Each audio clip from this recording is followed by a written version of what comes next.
This is the Five for Fighting podcast.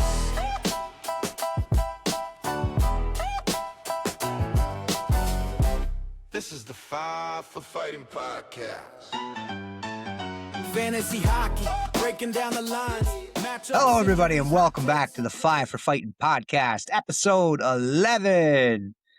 So right out of the gate, Austin Matthews had knee surgery on Thursday. He's going to be out for 12 weeks. So that, brings recovery into the summer. It's not like they're going to make the playoffs anyways. So yeah. And then Radko Gudas only gets 5 games for taking the guy out. Billard, I know you wanted to touch on player safety, so take her away. Well, man, it's pretty brutal. Said first that one, which was pretty blatant, and Gudas is a repeat offender, and then more recently with the Greer check from behind on Zary, like that was super dangerous. And what did you get 3 games for that and a phone call? Neither one of them got an in-person hearing over it. No, and so it's like I don't know, are they not taking their safety as serious as they should? Like might be time for a overhaul of the department, and might be time to change up the face of the department.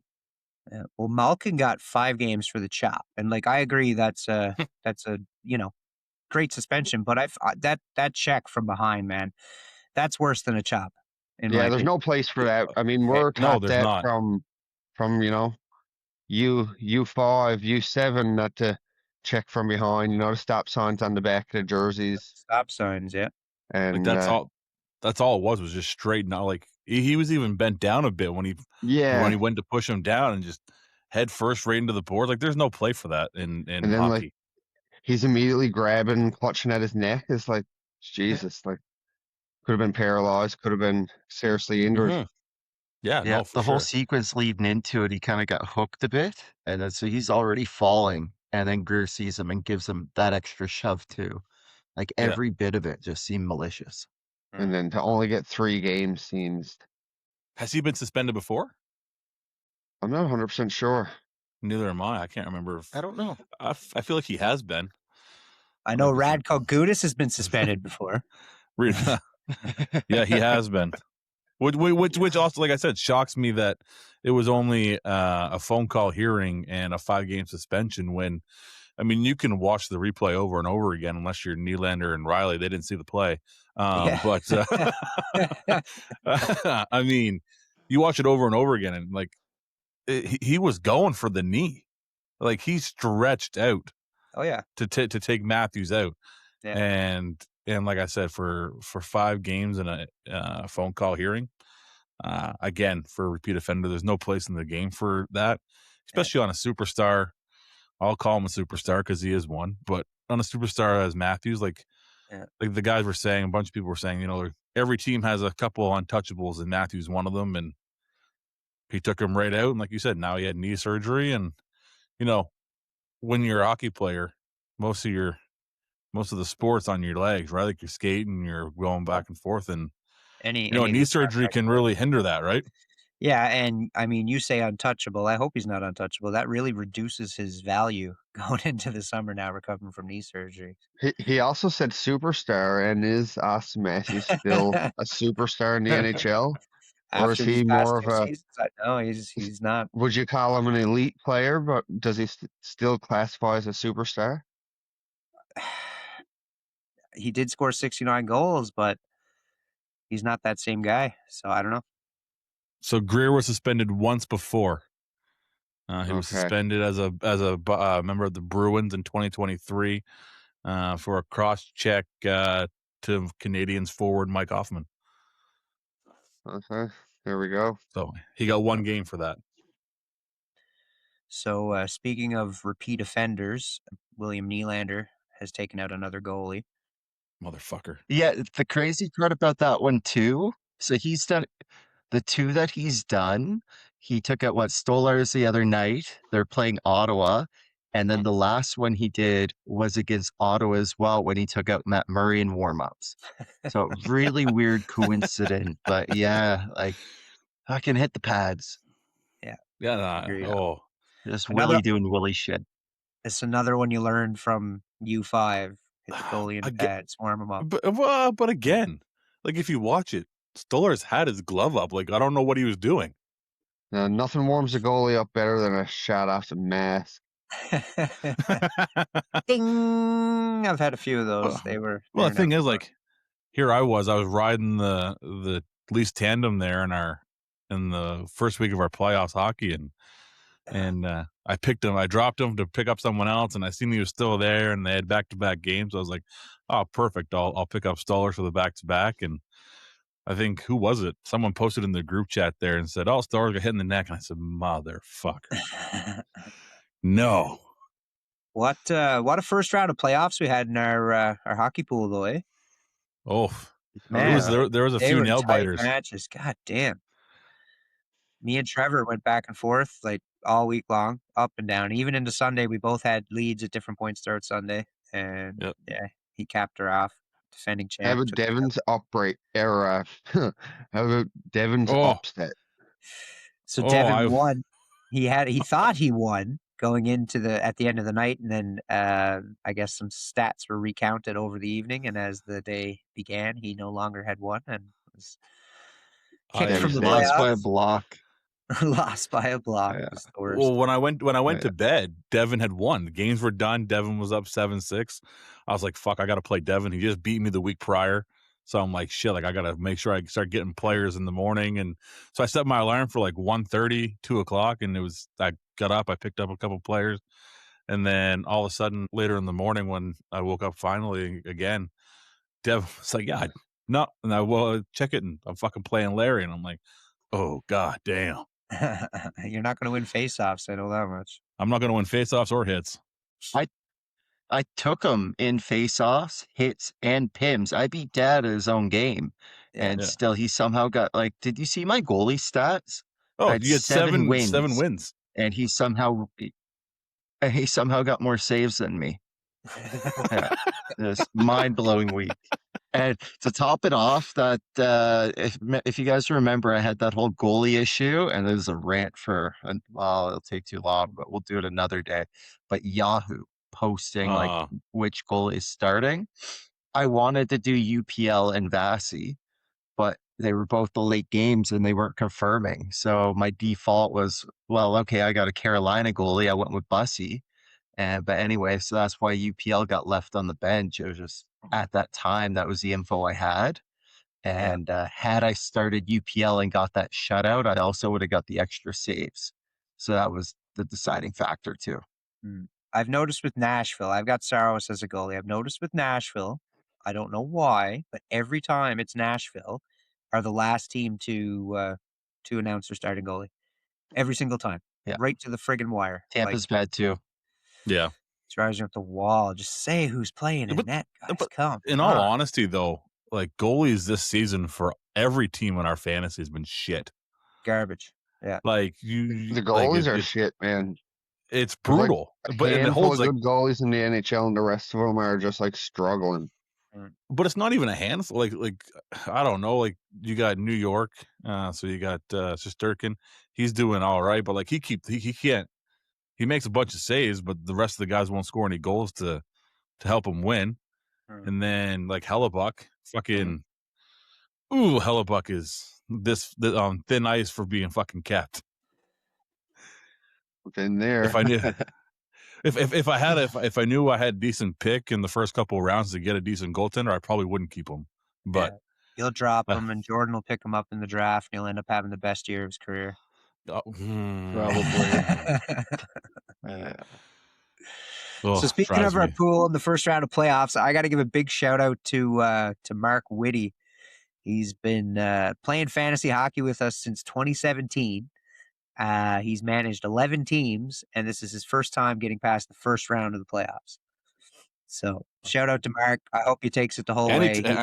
And he took out first place. Yeah, he was the 8th seed into the playoffs, and he took out the first place seed. Who had? I think Jack only lost. Yeah, Jack only lost like maybe 2 or 3 times the entire year. Yeah, he had a significant points lead on Mark, and Mark took him out. So shout out to Mark. Dominated the entire year.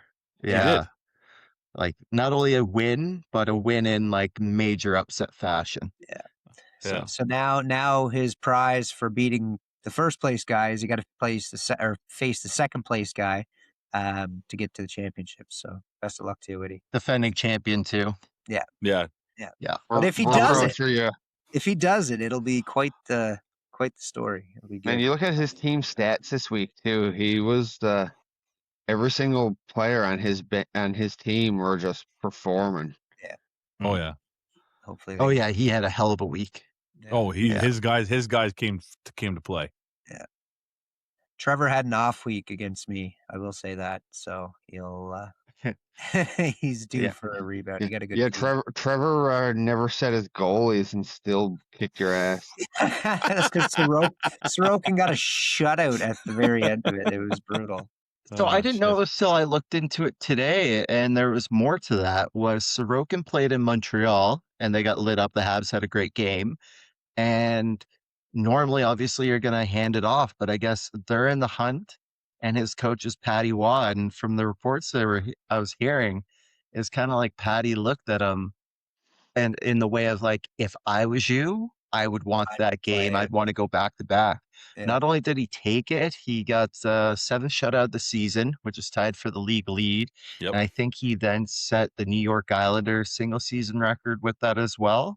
So Sorokin's been having an amazing bounce back year. I had him last year and let him go kind of cheap but he's been phenomenal. So, but yeah, just to get that, like, how often do you see a starter go back to back like that on the weekend? And that was your tipping point. If it wasn't Actually, for that back to back, you had him. I know. Sorokin is first in shutouts now.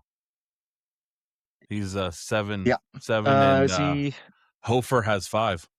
If I say that right, Hofer. Oh shit! from Yeah, it is St. only. Louis? I thought there was 2 of them at 7, but yeah, you're right. It's only Sorokin. Yeah, Yeah. and he's in our pool format. He's top goalie, 6th overall, just barely ahead of Vasi. And the And Islanders Logan just hanging Thompson on. is in 3rd. What a waste Yeah. what a waste he's been on Billard's roster. Oh, thanks, guys.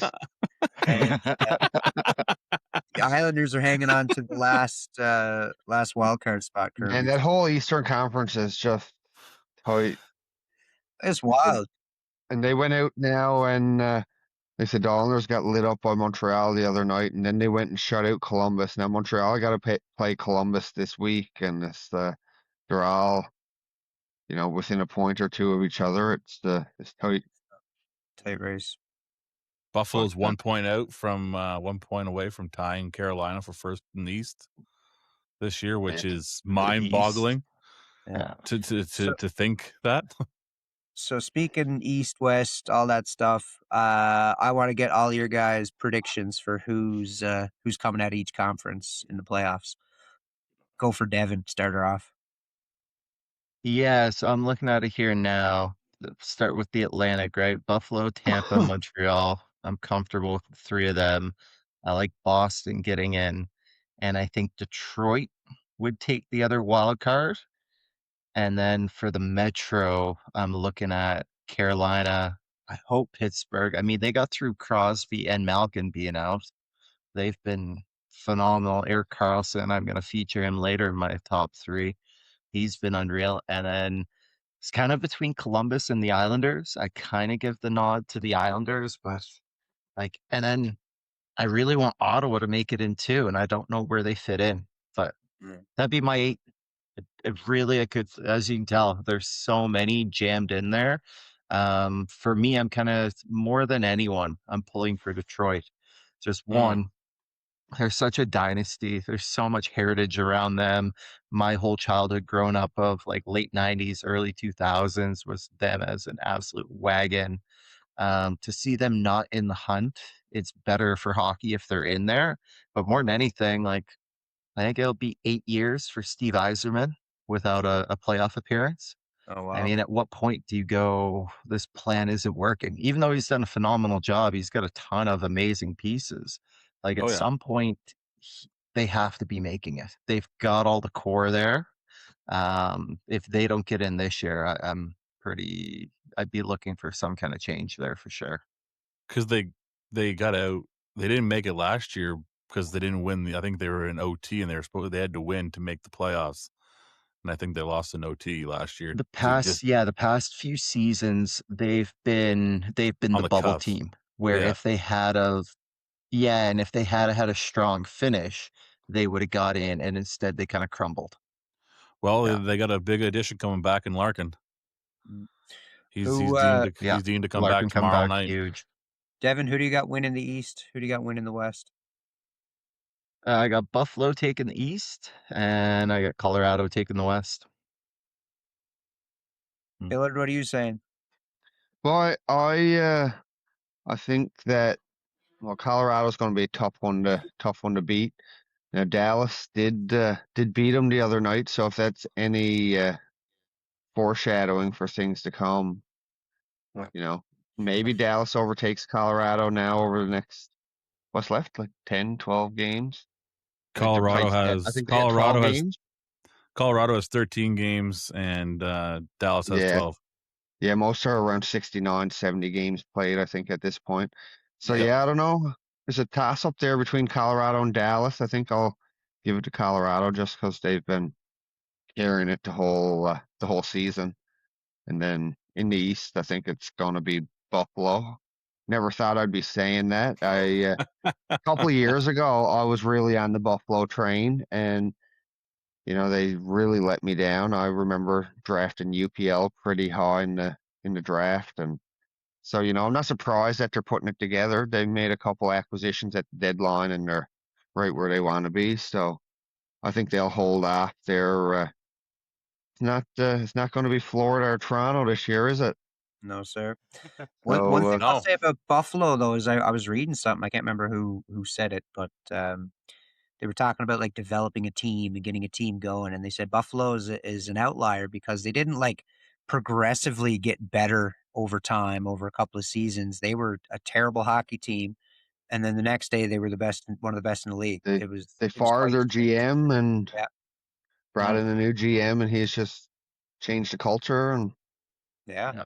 sometimes that's all it takes. It's funny too because Lindy Ruff kind of dismissed it. He said we had a really great road trip at that, like a few games before that, and he was like, "That was really what catalyzed everything." I don't think so, man. The GM gets fired, and you guys start torching the NHL. Yeah. Like, Yeah, come on, but Lindy. yeah, Yeah. for me, Oh no, we had a few beers on the road trip. That solved everything. It's like, yeah, the no, brotherhood, everyone yeah, got their Darlene, yeah, yeah. seen that. That's What brought you guys together? Drinking beers. Yeah. Well, it probably did to some extent, but True. they had a wake up call. They needed to. Their feet were held to the fire, and Buffalo was always kind of deemed the place no one wanted to go. But I guess when it come tax getting forced out, they changed their tune, and it's good for the city. I know their fan base could really use it, and Oh yeah. like we talked about last episode, the fan base across the lake could also use a team to cheer for. So, but yeah, for me, it's not who's gonna finish first; it's who's gonna get into those wild card spots. Man, the East is just a dogfight there. You got Montreal is in third in the East now, and you got Pittsburgh in second in the Metro, and Columbus in third in the Metro, and then Boston with that first wild card. They all are within a point of each other. Then I think the Islanders got the second spot, and Yep. they're maybe tied with Columbus. Columbus must have the tiebreaker on them, and then like Devin said, you got the Detroit, Ottawa. I mean, even Washington is fucking around down there. They could make the playoffs. It would be rather upsetting if they did, but they could do it. They're a big stretch where they've played 71 games. So they've Yeah, got the least amount of games out of everyone, whereas at least Philly, which is a point ahead of them, they got 2 extra games. Ottawa's got 69. And the Islanders have played 71. So like Ottawa and Philly are the more likely to make a run out of either of those. But again, like wouldn't shock me. I guess Washington I've dismissed because they got rid of Carlson. yeah, Like, could use absolutely. him Yeah. for a run. Get Yeah. rid of Carlson. They got rid of they made a couple more moves besides that too. they got rid of didn't they? Nick Dahl. Nick Dowd got Dowd. shipped Yeah, out. yeah, Dowd, right, yeah. right. He But got shipped yeah, to for me, like Vegas. Yeah, they shipped him to Montreal, Vegas. like I don't know, they're hanging on. They had a big win against the Islanders the other night, but those 3 or 4 losses they had last week really made it tighter than it needs to be. They said they lost to Detroit and that they blew the lead to Detroit. And I mean, you need to win those games, especially against teams that you're fighting for position with. Crucial. Yeah, but then you So, look yeah, those over on the Eastern, other like the side. Eastern teams, they're basically in a 2-round playoff series right now. They've Yeah. got just under, 6-6 is more or less what they got going. Yep. And whoever's able to, clutch it up and get through it, it's gonna be hard hockey. It's gonna be good hockey. I'm really excited for this finish. Well, it usually leads to a good playoff then, because like, there's 2 camps, and I'm of the camp that you train hard to work hard, and the boys are not coasting into the playoffs. Where you see some of the some of the times, like teams that are already secured their playoff berths are gonna start sitting their key guys and get their guys rest so that they're you know of shape for the playoffs, and then sometimes they don't come in with the right mindset. Whereas fellas who are now for the last 20 games, every game counts, every game matters, every game is game 7 essentially. So it kind of gets them in that mindset that of playoff hockey, and they've been playing it for a month leading up to the actual puck drop of game 1. So Yeah. like that game the No, other I night agree. with the Islanders was, I mean, when you get Matt Barzal and Nick Suzuki going at it, if that's what you want to call it, you know that there's a bit of heat going around. Yeah. So Shocked Barzal didn't lumberjack him again. you got competition with Malkin now. Yeah. No, that Zach, was who you that was got the coming Phil out of the Kessel. East West? The Phil Kessel. I mean, it's pretty much the same as Devin and Billard. You got Buffalo, I think, will take the East. As much as I want to see Dallas overtake Colorado, they're not going to. Colorado's they're just too good. I can't see them losing many more of their last games down the stretch to fall out of first place. I think they're going to win the Presidents, to be honest. Hopefully they get the President's curse to go with it. But yeah, and then obviously, I mean, the West is a pretty joke of a division or a conference, I guess. When you look at the Eastern Conference, if you were just playing off the Eastern Conference, there would be no Western teams in there other than who would be in there? Well, the 3 from the Central would be there. Yeah, the top. Yeah. Well, as yeah, well, opposed to your Colorado, yeah, Pacific well, division. The only they'll be teams the that only they have. team. Yeah. Colorado, Yeah. Dallas, Mini. And even Mini's been struggling. They're Yeah, having Wallsted's been That's who I Wallsted's got. been going to. Yeah, that's who I got is Minnesota and Tampa coming out of the East. Oh yeah, you're going I, throw a little I'm wrench cheering for into. Buffalo, but Tampa's looking damn good. They got some pedigree there with goaltending and Kucherov, and Well, Point. if Kucherov What? has anything to do with it, he'll fucking pull them right to the end. So I mean, he has to get to Hart this year, right? Like He has 100 points in 43 games. Think of that. So my take on him is if San Jose makes the playoffs and Celebrini drags him in, it's him. Otherwise, it's Cooches all day. it has to be. And on the note of San Jose, you were talking about games remaining. San Jose got 68 games remaining. They got 2 games in hand on the last wild card spot. It is not completely out of the question for them to be able to sneak into the playoffs. Well, that's what I wanted to know. Who do you guys have for the West wild card? Because it looks to me like Utah onward should be fine. I think even though the Pacific has been quiet, I think the 3 of Anaheim, Vegas, and Edmonton will hold that division. Yeah. So it's I think almost Nashville you've pulls got it the out. last wild card spot right now. You've got Nashville, LA, Seattle, and San Jose. Winnipeg could fuck off. No, Yeah, I think Nashville is keeping it.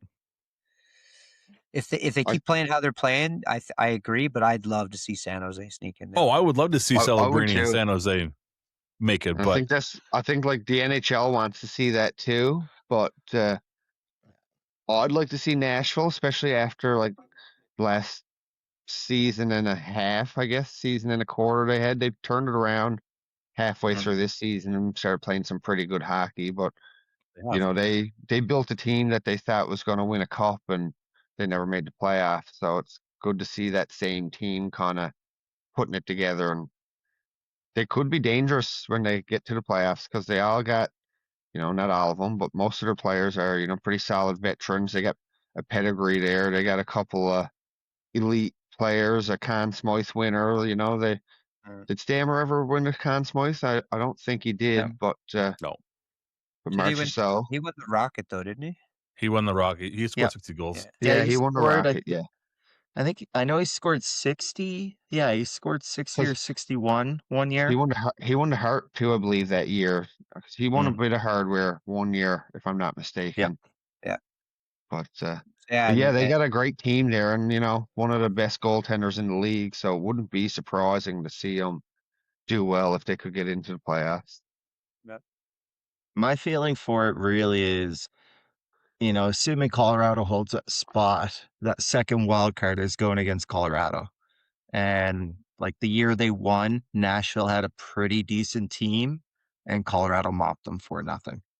And it's kind of trending toward that direction. Nashville's a minus 23 goal differential. Colorado's a plus 82. Like I've seen all that. signs kind of indicate it should be a walkover. So the only reason, my only thing is that's kind of why I want San Jose. At least it gives you a reason to tune in. Like even if you get tuned up in that series, they're just happy Celebrini got in there. Whereas Nashville, I know it steers you in it kind of pulls you in multiple directions of at least if you miss it, it gives you a bit more added motivation to retool things over the summer, So which they need. Stamkos is a 2-time Stanley Cup champion, and then a 2-time Rocket Richard, and then a 1-time Mark Messier award winner. right on. What's the Mark Messier know. for leadership or something? Leadership award. Yep. Yeah. So he won the Richard in 2010 and 2012. Who's going to win it this year? There it is. Right into it. I want to get into it. We'll do that with our plus minus. Brought to you by Benchminer Cards. Visit benchminercards.com. Get yourself some hockey cards today. So, getting into the Oilers and the other things there, right out of the gate, the question I want to ask Zach, start us off, is the McDavid era over? Plus or minus? I wouldn't say it's over yet. I feel like the Oilers are still, like I said, still in the playoff spot right now in the West. So their playoff hopes are still alive right now. See if they can turn it around with Draisaitl coming back before playoffs if they make it. But we'll see how the summer goes. I feel like there has to be, some sort of significant change within the Oilers, whether it's execs or whether it's, adding the players they need, a solid goaltender and stuff like that. With the cap going up, McDavid taking a lower contract to make it work.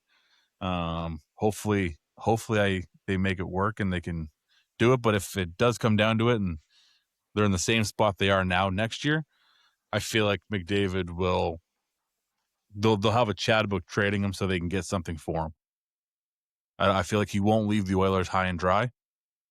I feel like he'll take a trade somewheres, get the maximum they can for him, because even on an expiring contract with 1 year left, you'll still get a fucking haul for McDavid. You'll get the firm. Yeah. So set them up and build it a little bit around Draisaitl, and you're gonna still have Bouchard and stuff like that. Nurse's contract will be up at the end of the same time, I think, as McDavid's. So I circle back and I ask again: Is McDavid's era over? No. No. No. All right, Billard. Same question back to you: is the McDavid era over? The McDavid era is not over. I think the Edmonton Oilers being a realistic contender era is over. I think, much like everyone says about Carey Price, his greatness was kind of squandered with mediocrity around him. Now, I don't know if McDavid's was like he has, also has Leon there right next to him, who's just as good as he is, and you got Evan Bouchard, the best defenseman in the universe, with him, and but yeah, no, McDavid, he's still thick, but I don't think Edmonton got it, man. I don't know what it is. I don't, but 70, what did I get? 70, 79 points or something. It's just not good 77. enough. 77. 77, sorry. Too many points, giving them too much credit. But yeah, no, they went from, being the basement dweller, collecting all those first round picks, to being the champ or being the best, and not really getting it done. And I think they're going to Second best. come around. Well, yeah, second best, but come around Yeah. full circle again, and they'll move him. And, hopefully they do it right. But if they're going to do that, I think the first move they need to make is get rid of their GM and let's Bowman has to start be over gone. fresh. Yeah, let's start over fresh. We're gonna retool this team. We got a lot of assets here who are still good, capable players, but I think the person who needs to manage those assets needs to change for sure for them to Well, it kind of put worked it for together. Buffalo. Could work for the Oilers. All I right, wasn't a Dev, fan from the beginning with Bowman. all right, Dev, same question. Is the McDavid era over? Yeah, no, I mean, Billard set me up perfectly because no, the McDavid era is not over, but my God, the Stan Bowman era fucking better be. That guy traded a young up and coming goalie and a second for a guy who was on waivers last year, cost more on a cap, and got no retention. Like, And you who will look back fucking at be on that Jari waivers trade, again? and if it had he popped off and he came in and he gave him, we're like, okay, give him credit. Maybe a floundering Pittsburgh team, his numbers weren't as good. No, he's come in. Ingram's a starter now. Like the fact that they traded, and I get it, like Stu had to go, or, and you weren't going to get full value for him. But the trade, the younger guy, the cheaper guy, the guy who's won something, or at least like contended, Jari really had not much of a playoff resume either. Like every category, Skinner seemed to check the boxes way better. And yet they went and got the older guy, more cap, no retention, and paid a second round with it. And now he's, like you said, could be in the minors next year. It is disgusting to see McDavid be so selfless and give everything he can to that city and have it poorly managed, starting from when they lost Broberg and Holloway. That was, step one. Now you got this goalie debacle, and like going back to Holland was the Nurse contract where he signed for more than Cale Makar at the time. But the other one too, like McDavid takes his discount, and the first thing they did was lock up Jake Wallman. Now I I had was Jake waiting to Wallman say last that. year. I had him last year, and he played awesome in San Jose, and he was a lot better offensively. Like they had him on the power play, and he shocked me. He was getting power play points, blocking stuff, hitting, very well rounded. So it didn't shock me when they got him, but I was blown away by that price tag. Like I think it's 7.5 million for the guy. He got a massive deal, and I didn't think that was a target or where Edmonton should have spent that money. So yeah, is McDavid's window open? No. But should Bowman be the fuck out of there? Absolutely. Get him gone. Yeah. I don't think his era is over, but I think if he stays in Edmonton, he's going to be the greatest player that ever played without a cup. And Nicely put. yeah. All right. On the Oilers note, will the Oilers make the playoffs this year? Go for Billard. Yes. They're in pretty good standing there now. It's not, if you look at numbers compared to across the league, it doesn't look very good, but for where they're sitting in their division, I think they'll easily make the playoffs. Devin? Yeah, the team chasing them is really LA, their division. Edmonton's got 4 points on them, but the big thing with Fiala out, like LA's been kind of pretty mediocre themselves anyway. So if you had someone who's a bit hotter and going a little better, maybe, but Edmonton, like they played horrible the last stretch and barely lost any ground. So they'll get hot again and they'll bump themselves up. So yeah, no issue there. Zach, I already know your answer, but tell us anyways. Obviously, yes. I think they're going to make the playoffs. Devin said it best. The last stretch of games hasn't been the greatest, but they, like Devin said, they haven't lost much ground on their position as well. LA is also not doing the greatest right now either. So, and they're only 1 point behind Vegas for second place in the Pacific. So, Yeah. Hill's also not doing very well. So. I'm going to say the same. Can you say I said it best one more time? I'm almost there. I know. There's a little space between your Colorado poster and your award there on the top, and your head just keeps getting it closer and closer together. But yeah, I got the Oilers making the playoffs, but I got them going out the first round. I don't see them going past first round. Heard it here first. First round exit. No, we'll make a second. We'll make a second We'll round. I gotta have a feeling that we can at least get through the second round. Yeah. All right. Who finishes lower, Leafs or Panthers? Go for Devin. Leafs. Just more, they really should. Florida's kind of like Bob had a shutout the other night. He's still, you got a goalie like that. It's tough to fall off. You got a championship locker room. I don't see a lot of those guys rolling over. The Leafs, on the other hand, I mean, look at Nylander. He's checked out. All of them. Oh, yeah. They've got their membership paid at the country club. They're shining the clubs. They've got lessons going. Those guys are more in golf summer mode than anyone else in the NHL. Yeah. Agreed. I'm right there with you. And they need that tank, man. They need that top 5 strong draft year, especially if the hockey gods for some reason could just shine a little light on Toronto and let us get to that first pick. But who knows? But yeah, we need a top 5 finish. I'm all aboard Leafs finishing lower than anyone. Billard? I'm going to say the Leafs for the same reasons everyone else, because they're very obviously trying to. They need to. They're 4 points away. I'm counting it the other way now. They're 4 points back from saving their first rounder. St. Louis is there in that 28th spot, and Toronto needs to at least hit that 28th spot to make some sense of this season. I starting to feel bad for Brandon Carlo. I don't know the man personally, but I seen a report today that he's finding it hard not to let it bother him that everyone's talking about the fact that listen to me, that Toronto traded him for a first round draft pick and is weighing on him. So yeah, that sucks for him. Like, they did do that, and maybe they shouldn't have, but Yeah. it is what it is now, and Can't blame him for an idiot GM. No, but what pisses me off is that not only is it's nice for me that Toronto's losing, but Toronto's losing and it's benefiting Boston, which I hate. Everything about it is terrible. All right, Double-edged sword. going to your Habs, Billard. Do they get past the first round of the playoffs? Man, I think so. I think that Atlantic division is kind of up for grabs. Who are they going to face off? Where are they going to end up to? Right now, they're playing Tampa.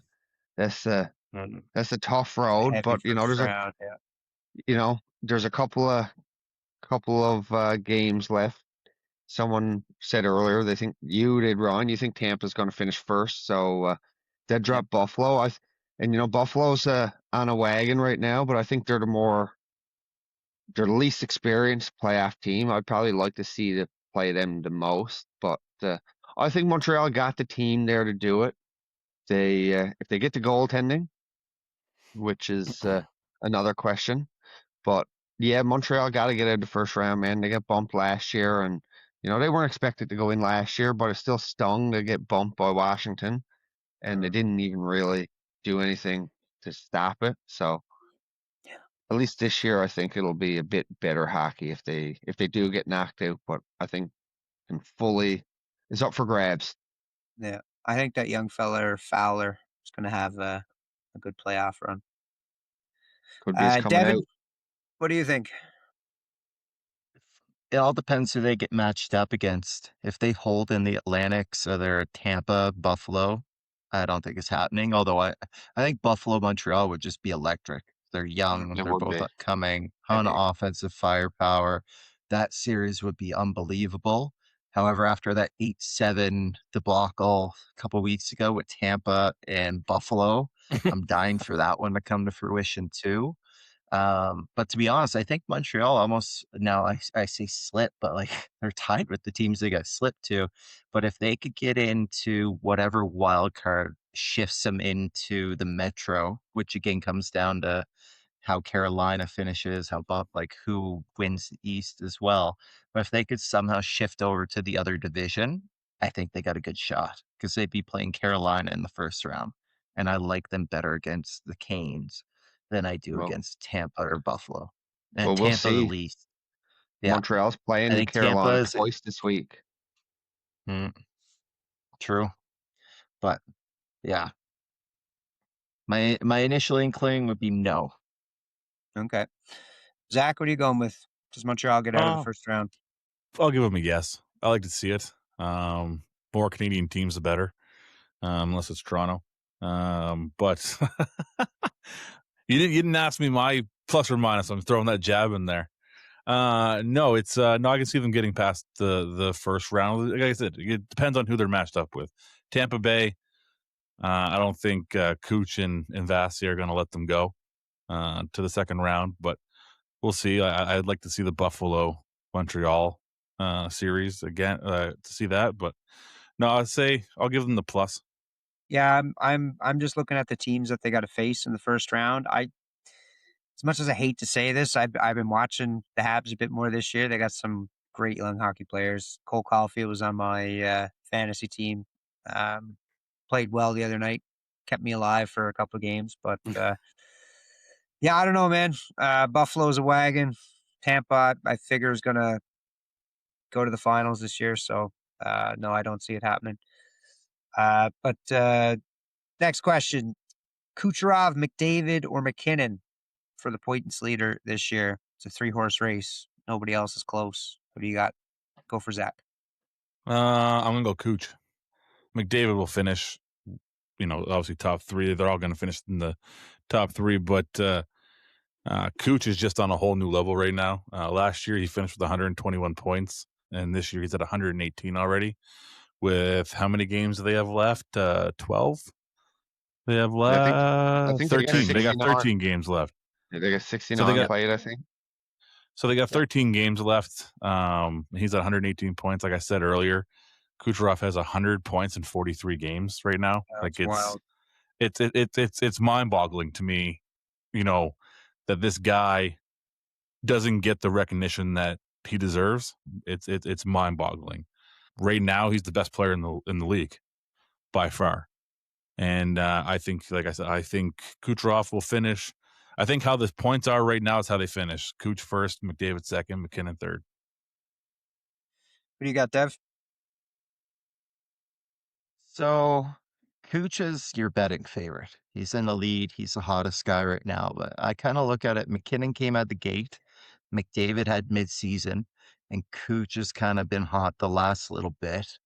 The one thing I have going for it is Landeskog just came back, and the Avs are 36-4-7 with him in the lineup versus they were a bit closer, much worse without him.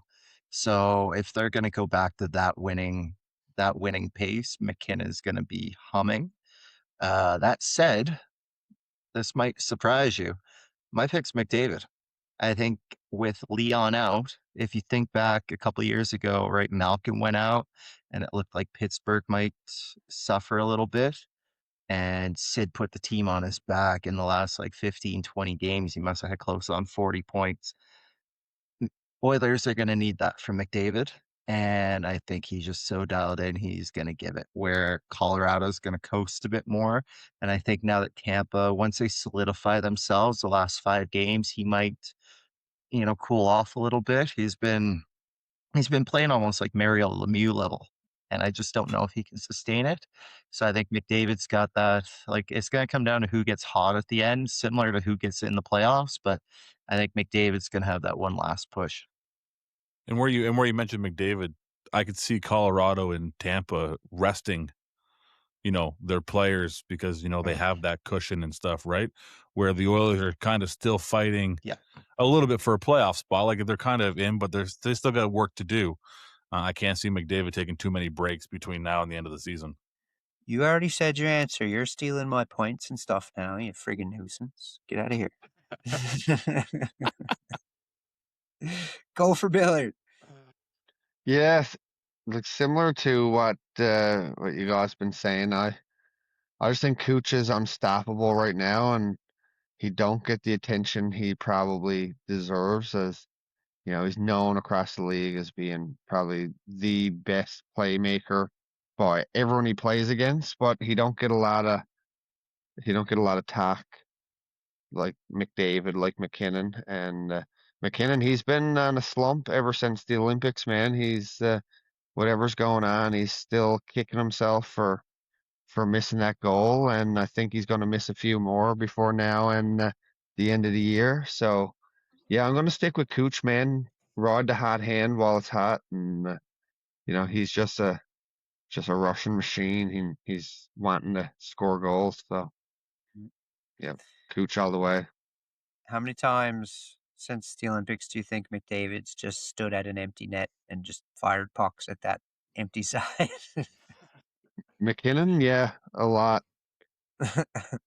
He's definitely slumping. Was he got like 4 or 5 points since he came back? So he something's going on there. Yeah. He better get it together if they want to do it. Yeah. They played Pittsburgh. I think it was last week. Pittsburgh, and Pittsburgh mopped them like 7-2. And you heard Nate's comment after, like, one, we've got a couple key injuries, is Landeskog and Lehkonen. But then that game in particular, Nate talked about it. He said we had 11 forwards and 7 deep, and he's just like, I fucking hate it. It just Yeah. throws your chemistry off. You're playing with different D partners every night, so they're trying out setups like that. They're also trying to integrate in the new guys. Kadri might be an old face, but a lot's changed. You still got to slot them in there. We've got a few other new pieces, Brett Kulak being one, and the other guys we acquired. So it's just a bit of growing pains right now. And that's another reason why I think McDavid, like you said, like he's got more to push for, whereas the Avs are more so they're doing their little experimentation right now because they can afford to. And then come playoffs, they'll dial it in. That's where I was going with McDavid. The other two teams are kind of more solidified. The Oilers are still kind of fighting to solidify themselves in a playoff spot. McDavid's going to push. Draisaitl's out, going to put the team on his back. But yeah, all right. The Rocket Richard Trophy, most goals for the season. Who do you got? McKinnon or Caulfield or other? Because McDavid and Cooch are sniffing not too far behind. Go for Zach. Start us off. To be honest, I'd love to see Caulfield get it. I think he's done everything he can to, push for it and do what he can. I think it's also pretty impressive that out of his 43 goals, not one of them's an empty netter. Yeah, that's a wild stat. You shared that with us the other day. I was like, holy shit, that's fucking impressive as fuck. Yeah, so like that to me, that's pretty crazy. So I'll give him the edge. He's only 2 goals now behind McKinnon for league leader. Again, does McKinnon heat up now that Landeskog's back? Maybe, but Caulfield is creeping in very close. Devin. Yeah, I mean, I want to give Nate the nod, partly because I look at it and like, if there's a year for him to win it, this is probably the one. But I like Caulfield too. Like, I'm always a big fan of that kid. He's so fun to watch and so good. He's in the same boat. Like, if he doesn't get it done this year, right? Nate's at 45, so probably about 53 would take it. It's pretty low considering other years. We've had high 50s, low 60s, Matthews being 69. So a low 50 is kind of a bit of a dip. It's a good year to take it. And I don't see Nate winning too many Richards, so I'd like to see him close it. My money's on my boy, but either of them are going to be good. Billard, I know you're going with McKinnon, right? Man, I think McKinnon is the leader, but I think Caulfield is probably the favorite at this point. I don't know what the odds are, but the way he's scoring right now, he leads all NHLers in goals since the Olympic break with 11, and I think I've seen McKinnon has 5 in that same time span. So you give, like I just said in the last one, you give McKinnon a chance to miss a couple more open nets, and Caulfield just tucks him in under that short side shoulder again. Like what are they, 2 apart now and a couple away from 50. I'm putting my money on Caulfield. He wants it. He wants to prove all of his haters wrong. He wants to prove Bill Guerin wrong. And especially after the boys like won it without him, like he's really got like a double chip, because if they had to lose, it's like, oh yeah, well, if I was there, they could have won it, but no, they went and won it. So now it's like, well, I need to win this fucking trophy. And so yeah, I think he's got it, man. The boys are on fire too. They brought Slap up to the first line, and him, Suzuki, and Caulfield are they're gelling, man. So I think they're going to try to help their buddy get the record, or get the trophy, not the record. Yeah, I wouldn't mind seeing Caulfield get it, but I think Kucherov, playing at the pace he's playing right now, I think he comes back and takes it. He's only 5 back from McKinnon, 100 points in 43 games. It's hard to bet against him. Well, Billard said Caulfield's got the most goals since the Olympic break, and he's tied with Kucherov. They both have 11. Mm. Yeah. So Yeah. it's a good race. Good race either way. Yeah. And lastly, the Hart Trophy, the MVP, Celebrini, Kucherov, or McDavid. Go ahead, Billard. I think Cooch, for that reason. The East and the Atlantic is super tight. He's playing phenomenal. He's playing like at a video game level. So he deserves it. He might get that snub again, same as the controversy, or the theories that he was getting snubbed because he didn't go to the All-Star weekend there a couple years ago. But Yeah. I think he's the guy, man. He's an unreal hockey player, and he's easily the best player on his team. So, and Yep. they're still cooking. Everyone counted them out. They had few injuries, and they're doing it with them, and they're gonna be tough to beat. Yep, for sure. If the Sharks come back and sneak into the playoffs and do anything in the playoffs, I'm going to take Celebrini. But outside of that, I'm going Cooch. There's no way he doesn't get it. Devin? Yeah, you nailed it on the head, because I don't have the stat up right now, but I think Celebrini's accounted for like 50. He's been in on over 50% of San Jose's goals. Yep. Like, it's unreal. And it reminds me a lot of when Taylor Hall won the MVP over McKinnon. And that was the big argument they showed of the difference between where Hall was and his next closest teammate and the point percentage. So if they can push it in and get a playoff spot, I think Celebrini takes it. But Billard touched on it briefly, like the injuries to Tampa this year. Hedman's been out. I mean, heck, Cooch has played so well, he's made Darren Radish look like an elite D-man.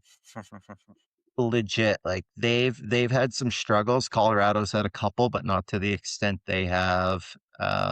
He's got McDavid's got Leon on the wing.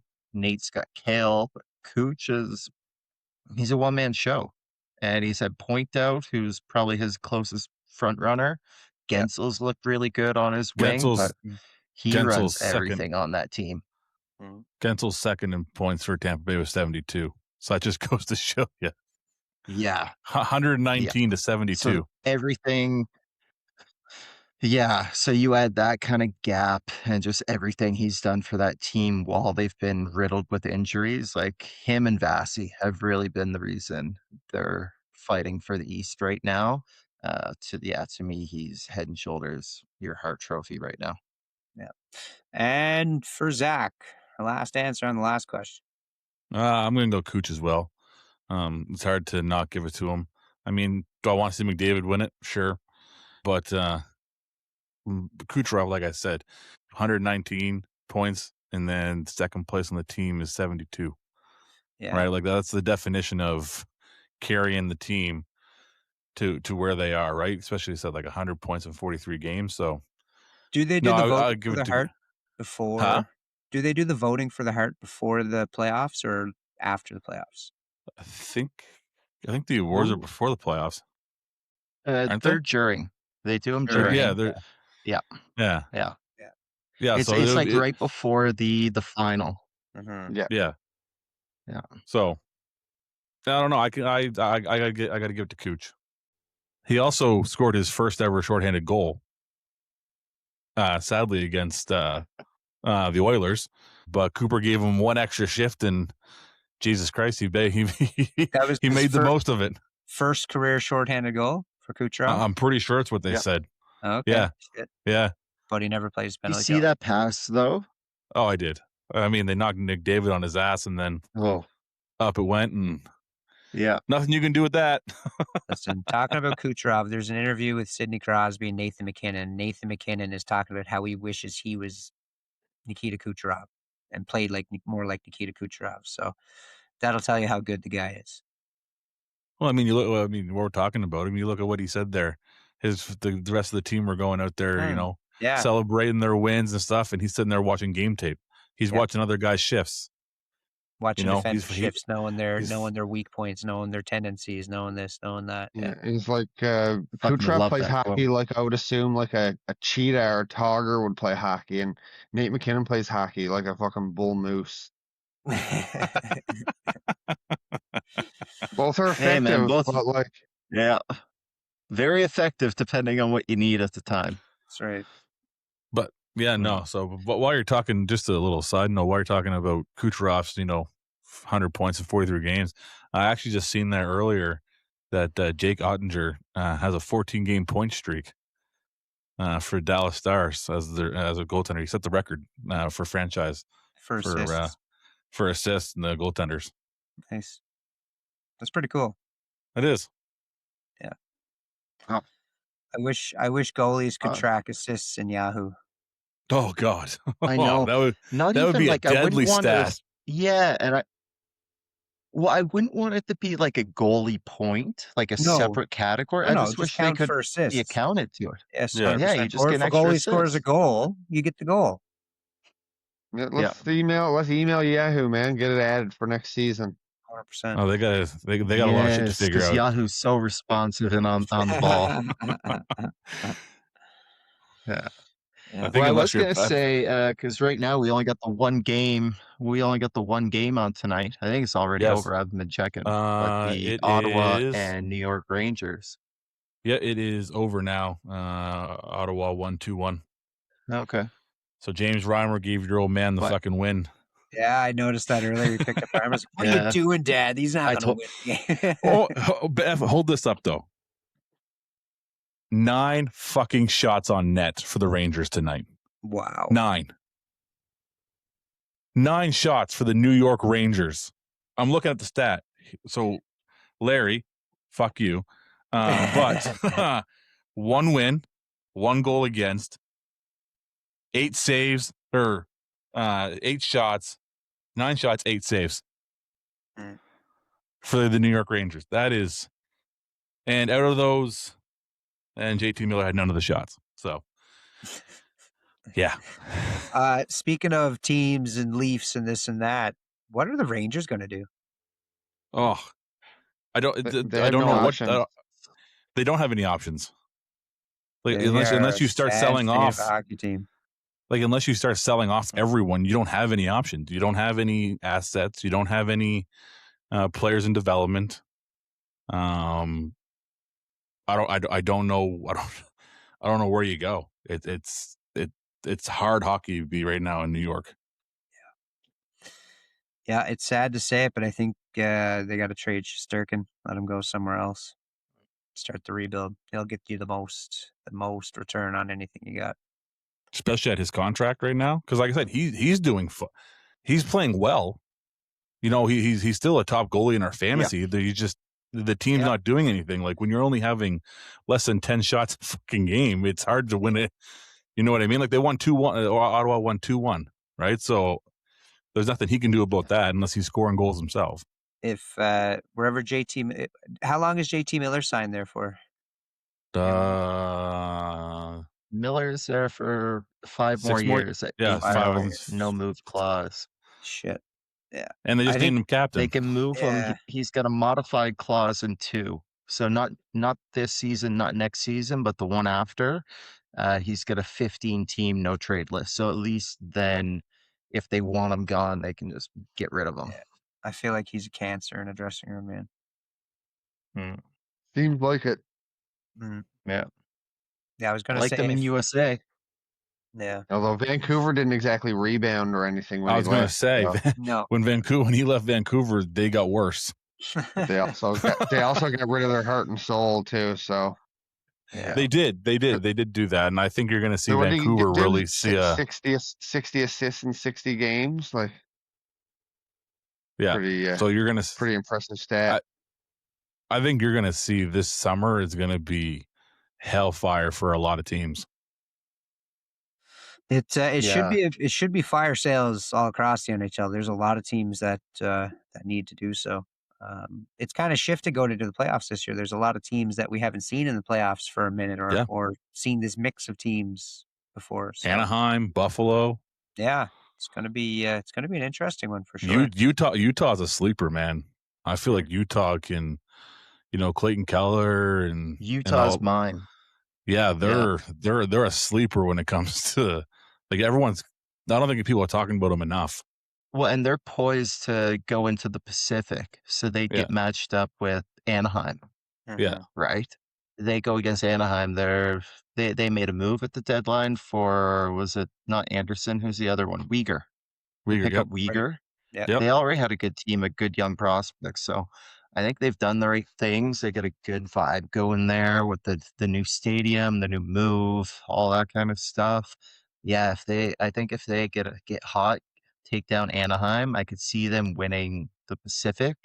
And then you're getting matched up with whoever wins the Central. That's going to be a tough road, but I could really see Utah doing some good things. Wouldn't that be wild? They get out of Arizona and then they go on a run.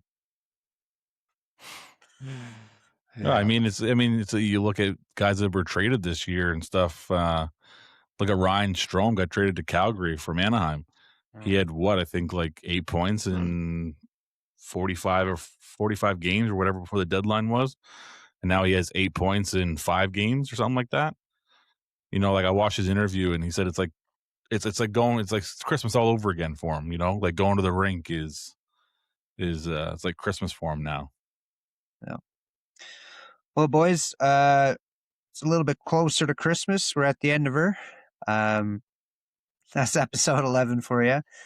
Playoffs coming up soon. Thanks everybody for watching. Hit all the buttons, like, subscribe. You know what to do. Thanks again for stopping by, everybody. Talk to you next time. Later, fellas. Yeah, everyone. This is the 5 for Fighting podcast.